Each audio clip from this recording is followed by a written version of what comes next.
করে যারা এরকম হামলাগুলো হয়েছে, যারা করেছে, আর এরা আসলে কেউ ছাত্র না। যে ক্ষতি বাংলাদেশের হয়েছে এটা আসলে কি বলবো, যে কাটিয়ে ওঠাটা বাংলাদেশ মনে হয় যে আরো 5 ঠিক। শনিবার, হ্যাঁ, 20 তারিখে কেমন মৃত্যু বা নিহত হয়েছেন, আহতর কোনো সংখ্যা আপনাদের কাছে আছে কিনা? হ্যাঁ, তারপরে এই পর্যন্ত আমাদের সাংবাদিক মারা গেছে 2 জন। হ্যাঁ, সিলেটে একজন, ঢাকায় একজন। আর্মি বা সেনা যেটা আজকে মোতায়েন করা হলো, যেটা রাজধানীতে বেশি ছিল, তাদের ভূমিকাটা আসলে কি ছিল? এখন যে আন্দোলনটা হচ্ছে যে পলিটিক্যাল ভাবে শুরু হয়ে গেছে। আপনার এদেরকে 5-6 জন সমন্বয়ক, এদের কিন্তু মত হয়ে গেছে ভিন্ন ভিন্ন। 3 জন যখনকার দেখা করতে গিয়েছে, তার ভিতরে নুরুল হক নুরু, যেটা কারা নিয়েছে, কোথায় নিয়েছে, নাইট এটা কোনো অ্যারেস্ট হয়নি।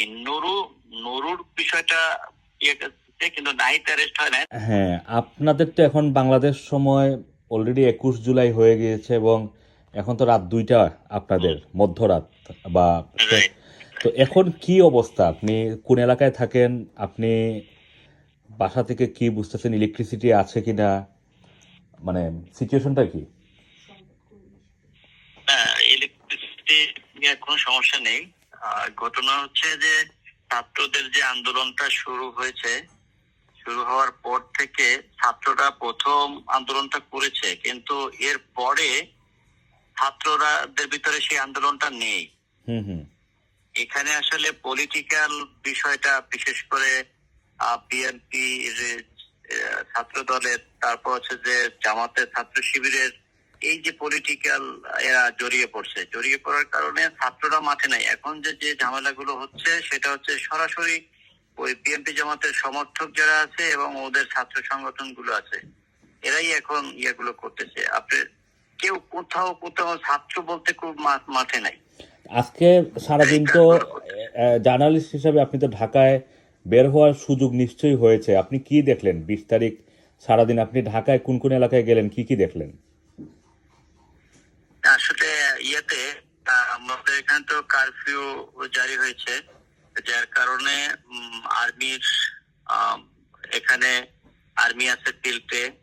তারা সাধারণত দলবদ্ধ ভাবে কেউ যাতে নাচতে পারে পরিচয় জিজ্ঞেস করতেছে। তারপর আমরা যারা জার্নালিস্ট আছি তাদের আইডি কার্ড গুলো দেখতেছে। আর বিশেষ করে 2টা জায়গায়, জুরাইন, যাত্রাবাড়ি, রামপুরা, এই সমস্ত জায়গায় বিশেষ করে যারা এরকম হামলাগুলো হয়েছে, যারা করেছে, আর এরা আসলে কেউ ছাত্র না।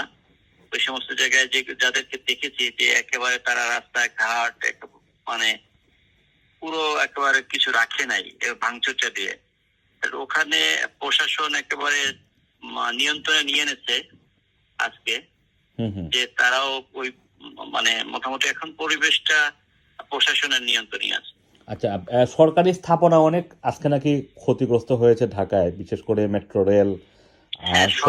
নিঃসন্দেহে বিশেষ করে বিটিভিটা, যা কখনো আমি যেটা শুনেছি যে আমাদের সাধারণত 71-এর পরে জন্ম, কিন্তু সেক্ষেত্রে এরকম বিটিভিটায় আগুন ধরিয়ে দেওয়া, তারপরে মেট্রো রেলের যে এমডি আজকে সে কথা বলেছে মিডিয়ায় যে ক্ষতিটা হয়েছে, যে 1 বছরের ভিতরে সেই মেট্রো রেলটা ঠিক হবে না। আগুন ধরিয়ে দেওয়া, মেট্রো রেলের সমস্ত স্টেশন গুলো পুড়িয়ে দিয়েছে।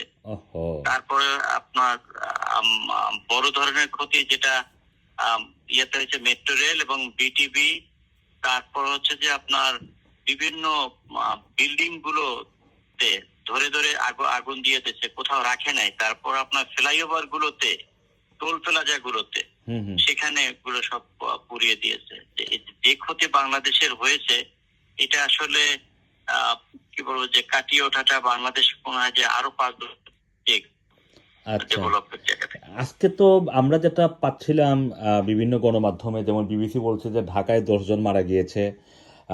বাংলাদেশ প্রতিদিনের সিটি এডিশন যেটা বের হয়েছে সেখানে সারা দেশে 27 জনের মৃত্যুর খবর বলছে।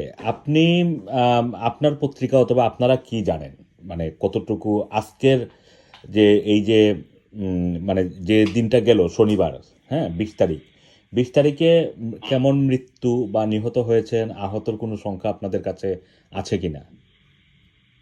আসলে দেখেন, আমাদের এখানে তো নেট নেই। হ্যাঁ, কোনো অনলাইন গুলো চলছে না। তারপর হচ্ছে যে বিশেষ করে টেলিভিশন গুলোতে যারা কি ফুটেজ গুলো লাইভ তো দেখাতে পারতেছে না। হ্যাঁ, আর সবারই টার্গেট যারা এখানে আন্দোলনকারী যারা আন্দোলন করতেছে সবার টার্গেট মিডিয়া কোনো পরিচয় পেলে তাদের উপরে একেবারে হামলা দিচ্ছে। আমাদের সহকর্মী ঢাকা টাইপসের সহকর্মী মেহেদী হাসান, যে ও সবসময়ের জন্য আমার সাথে থাকে অনেক স্নেহের, তাকে একেবারে মানে মারা গেছে।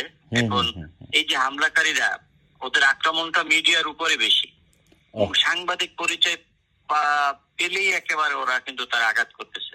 হ্যাঁ, যার কারণে মিডিয়াও কিন্তু সেই জায়গাটা প্রচার করতে পারতেছে না। হ্যাঁ, কারণ তারা ঘটনাস্থলে ওইভাবে করে কাভারেজ দিতে পারতেছে না, কারণ লাইফের যে ঝুঁকিটা তার। আবার হচ্ছে কি লাইভ তো দেখাতে পারতেছে না, কি করতেছে একটা ক্যামেরা করতেছে, ক্যামেরা গাড়িটা মিডিয়ার অনেক গাড়ি ভাঙচুর করছে। হ্যাঁ, তারপরে এ পর্যন্ত আমাদের সাংবাদিক মারা গেছে 2 জন। হ্যাঁ, সিলেটে একজন, ঢাকায় একজন, এটা আমরা জানি। তার ফুটেজ গুলো কি করতেছে, কেউ একটু ক্যামেরাতে তুলে আবার সে হুন্ডা দিয়ে আবার অফিসে গিয়ে কোনোভাবে দেখা